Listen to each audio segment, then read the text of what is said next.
Hello and welcome, fellow bookworms and film fans. In this week's episode, I shall be looking at Bridge to Terabithia. Now, it was written by Catherine Paterson. It was published in 1977. It was then made into a film, and this was made in 2007. Now, within this episode, I will be discussing four things. So we will be looking at plot. We will be looking at how well, do I recommend the film? Do I recommend the book? And of course, overall, how well is the film to the book? Now, we'll start with the plot. Now, the book starts with Jesse running in his home, which is more like a farm in the film. In the book, it's more like a farm. In the film, it's sort of just, they have a greenhouse. So we do come across the fact that he has got like a cow, and they're trying to make their livelihood through some bits and bobs that way. So we see him running and absolutely running, and he's trying to train to be the best runner in his year, which unfortunately doesn't go to plan, but we will mention that later. Oh, I forgot to say, always there will be spoilers within this episode. There's spoilers within every episode. I discuss the film and the book in its entirety. So, in the book, Jesse is in love with a music teacher from the very, very beginning of the book. He's always been besotted with her. It is something that he comes across quite a lot. In the film, you don't really see this until sort of like the end of it, when he goes off for a day trip with her and sort of like realizes that he's in love. Of course, he is only very young, so what do young kids know about love? So you do kind of get this feeling that he's in love with this music teacher, and the only reason why I mention that is because later on it does make a difference into the plot. So in the book, again, these are all slight differences. So in the book, Leslie is encountered by Jess before school. So he realizes that someone is moving in next door. She sort of like appears out of nowhere. He doesn't really quite know who she is, or doesn't quite like her, because the book seems to be set sort of like in the 70s, of sort of like when it was written. And so she's in like jeans and a t-shirt, which isn't the norm at that point. At that point, the norm is sort of like always dresses for girls and skirts for girls, whereas the film is set more sort of like of the time that it was made.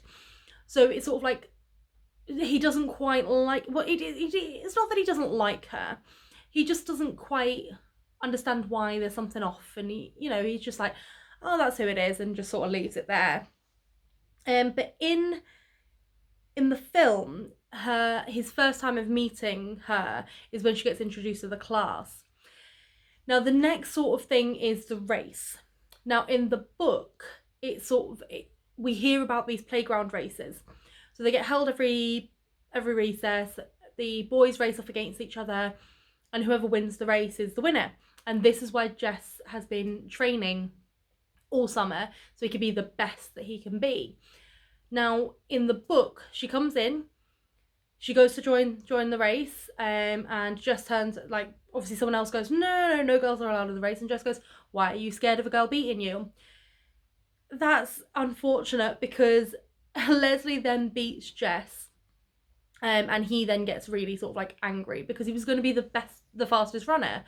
In the film, the race is more like a sports day race. It probably isn't, but that's what I felt when I was watching it. It probably is a playground race in the film, but I felt it was more like a sports day race. And again, it was everybody racing against each other. Again, she beats him.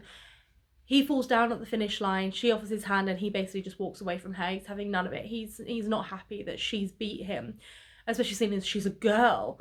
Again, 70s. The book was sort of set the time that it came out. Nowadays, it's probably going to be less toxic masculinity towards that sort of like the racing. Who knows though? Who knows in this day and age?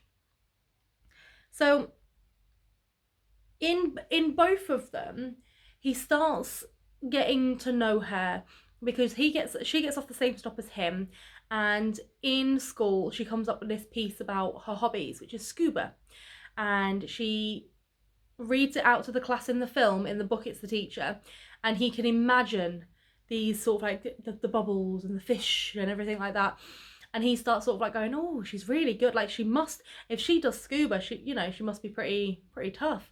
And he ends up almost becoming sort of like enamored with her, isn't quite, because he doesn't quite know what he's feeling, but he realizes that maybe she's just not as bad as as he initially thought.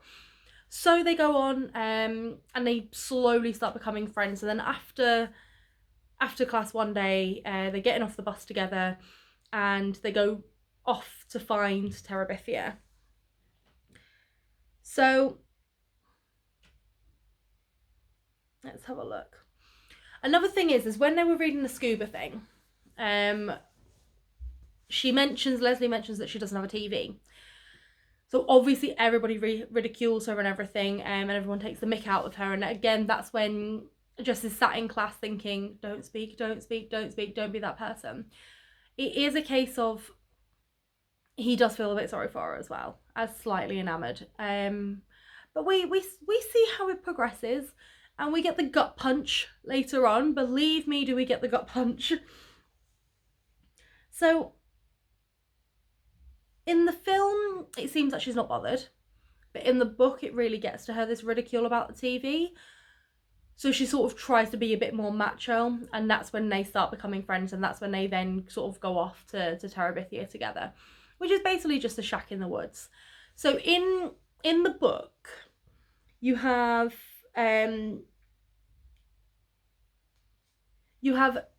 this character called Janice, and she is an older girl and she is a bully. And she makes people pay $1 to pee and things like that. Now, in the film, Leslie stands up to Janice. Doesn't do it very well, you know, but stands up to Janice, because later on, Mabel, who is Jess's little brother, tries to get him to stand up to her, but he's like, oh, well, I'll get kicked out for fighting a girl. In the book, however, it is Jess from the very beginning that always stands up to Janice, because of the fact that, you know, she's bullying his little sister. So they then, when they stand up together, they get off the bus, and Mabel wants to follow Jess and Leslie to find, you know, to go off and play with them. In the book, it's paper dolls. So I don't know if you remember, you know, when you used to like pop out these like dolls and then pop out the dresses and hang them over the dolls. Don't know why we ever found that fun. It's like when you used to stick dresses on the dolls in books as well. But yeah, so in the book, Leslie offers Mabel all the paper dolls that have never been touched. In the film, it's Barbie dolls. Now, in the book, I think the reason why they did paper dolls is because later on in the book, Jess pulls his money with his sisters to get Mabel a Barbie doll. And I feel like if they'd have done that in the film, where he'd pulled his money together to get her a Barbie doll after she'd been given Barbie dolls, it might have seemed a little, what's the word I'm looking for? Unkind to Jess, because obviously he's trying to pull his money. So as they're off exploring, they find this rope bridge. Well, it's not a bridge, it's a swing. They find a rope swing, and Leslie's got an amazing imagination, and she swings over and she goes, this is Terabithia, you know, and she starts spinning all these stories, and Jess kind of plays along because he's starting to realise that she's actually quite fun, and she's not like all the other girls in his class and all of that. So he starts playing along with her and seeing all the things that she's saying that she's seeing. Now in the film, it's a lot more visual. You actually do kind of see the things that they will have seen through their eyes. In the book, it's more that they just describe it. But obviously, it's a great way of doing it. It's an absolute great way of doing it. So in the film, they find a fort and move in. In the book, they build a fort and then move in. Now, it's not much difference. Little thing like that, but they still end up with a fort and they still end up being very good friends. Now in both, Jess and Leslie stand up to Janice again by writing her a love letter from a boy that she fancies. Now the reason they do this is because Mabel was boasting about the fact that she had Twinkies. Now I've tasted a Twinkie, they're not that great. I wouldn't have boasted about it, Mabel, but you know, Americans love them. So anyway, so Mabel's boasting about the fact that she was able to get a Twinkie. Jess says, don't do it, you'll get it nicked. So then Mabel comes crying to him at lunch and says, yep, it got nicked. So Jess and Leslie at this point go, okay, we're going to get her own back. We're not going to do it in the schoolyard. We're not going to beat her up, you know, because Jess will get kicked out beating up a girl, and I don't think Leslie can take Janice, to be perfectly honest, if you see the difference in them. So what they do is they make a love letter from a boy that Janice has a crush on to her, saying that he's got a thing for her, which completely destroys Janice. Now, in the film, straight away we see it. Straight away we see the crying and the anger and the fact that, you know, she's been completely humiliated. In the book, it takes a little bit longer. But then once Jess and Leslie have realised that they've really hurt these people's feelings, Janice's feelings, and they go off and they realise that she's crying in the bathroom, Leslie goes in to try and find out why, finds out there's underlying reasons to her life, and then sort of like says, look, I'll be here for you and everything like that, and offers a supporting arm. So then Janice kind of becomes friends with them. Not like best friends, like hanging out in the playground, but will stand up for them in a pinch, which is really cute. Now, in the book, Jess gets Leslie a little puppy. Oh, the puppy is adorable. Now, in the book, it's at Christmas, and Jess is deliberating what to get Leslie. He hasn't got a clue. So he then ends up getting a puppy, because I think he finds one for free. In the film, he just sees one on the side of the road. Well, it's in a box and there's somebody going, free puppies, and he gets it for her for no apparent reason. Now, he's called Prince Terrian, or PT for short. So it's absolutely really cute. Now, in the book, again, it's Christmas that's sort of like the crux of everything. So he gets his present from his dad at Christmas. He gets the paints from Leslie at Christmas. In the film, it's his birthday. So in the film, it's sort of like his birthday that he gets all these presents. So that is quite a big difference, sort of like the celebration that they've got. But so in the book, because it's Christmas, you get a sense of how poor they really are. And you get this feeling that, you know, obviously he's trying his hardest to buy presents for everybody and Leslie, and then she just buys him a paint set, and he doesn't know how to react, because obviously to him it's a very expensive present. To her, it's not much. So in the book, you see Jess helping Leslie and her father rebuild the house. After Leslie's been spending a lot of time with her dad, Jess gets a little bit jealous, goes over, and then ends up helping. Then they end up painting the room golden and everything like that, and he gets to know the parents that way. In the film, it's a lot more it's a lot quicker. So he comes home one day, she goes, oh, quick, I want to paint it, like the mum goes, quick, I want to paint it golden before the sun sets or whatever.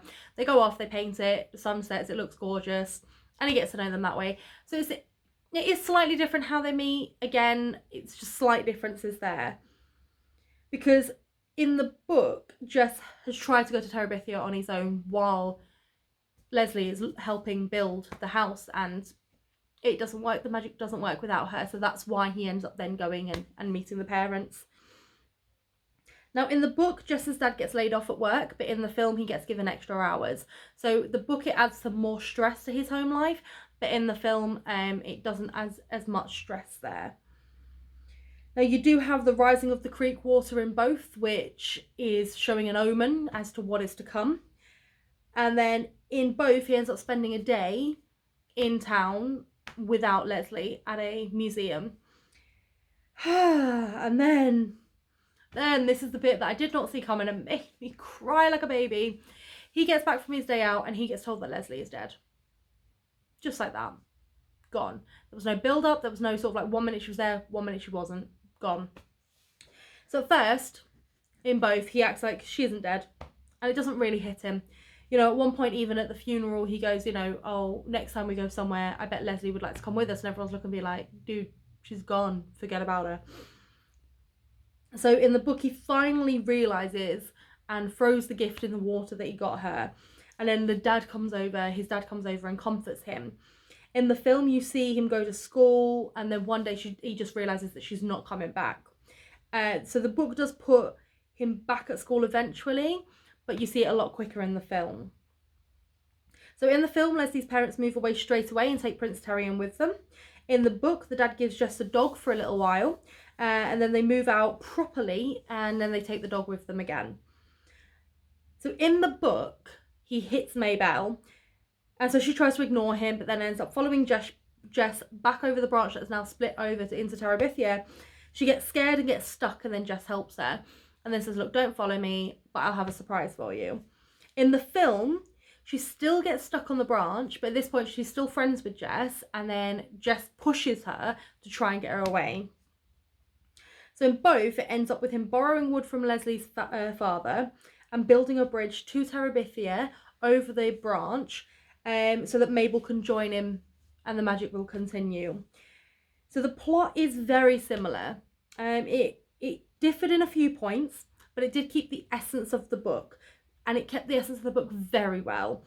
The characters were lovingly portrayed, and when Leslie died, it did make me cry. It was a shock, and it still got, I mean, I've watched it several times now, and it still got me. I knew it was going to happen, still cried like a baby. But I cry when I'm happy, sad, angry, God knows, I'm a waterfall. So I believe that the film had encompassed everything that made the book what it was, even though a couple of the plot points were slightly different. But I'd like to give the plot an overall 6 out of 10.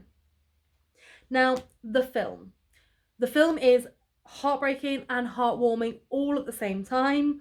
It looks at childhood as you would use your imagination to get through things. So obviously, because Jessie is dealing with poverty and the pressures of being at home and having to do everything, you see that Leslie's able to incite this imagination. He's able to run off to this world, and it gets you away from the life that you're in. And it's beautifully done, and the death is so sudden, it had me. Now, I honestly feel for the characters, and I'm always caught up in the story every step of the way. I don't sort of like zone out at any point. And so I would recommend this film to absolutely anybody. But I do warn you, if you cry like myself a lot, this will get you. This film will get you. So I do recommend it. And I will give it a 9 out of 10 for the film. Now, the book is a lovely piece. I got this book read in one day, because I just couldn't put it down. It tells a lovely story of friendship and magic and innocence and childhood between two children. It shows how they can adapt to new environments, but still keeping the childlike innocence towards certain things like Terabithia. And as I said, I couldn't put it down. It was a fantastic book. You know, at one point I was telling Michael to go off and watch whatever he wanted. I think I let him watch the football because I wanted to get this book read. So I would give this book a 9 out of 10. I think it's a quick, easy book to read, and I think anybody would love it. It's only a little small book, and it would definitely make a difference. So I would recommend this book. Now, overall, the plot was done extremely well, and although the time is slightly different, like I said, in both narratives, the director really did pull forward a lovely adaptation from the book. So clearly it was looking to keep as true to the narrative of this book as possible, and I think it successfully did this. So I'm going to give the overall adaptation a 7 out of 10, only because of a few differences in the plot, and obviously the setting is slightly different. Now, this is always my own opinion. If you do agree or disagree with absolutely anything, please do leave it below in the comments. If there are any book to film adaptations you'd like me to have a look at, do add it in the comments. I believe, so Nikki has given me Wizard of Oz and American Psycho to have a look at as well. So that will be adding into my list. Now, do join me next time for my consented narrative around The Hobbit. So don't forget to click subscribe and check out a new video every week. Until then, remember to always keep it contento.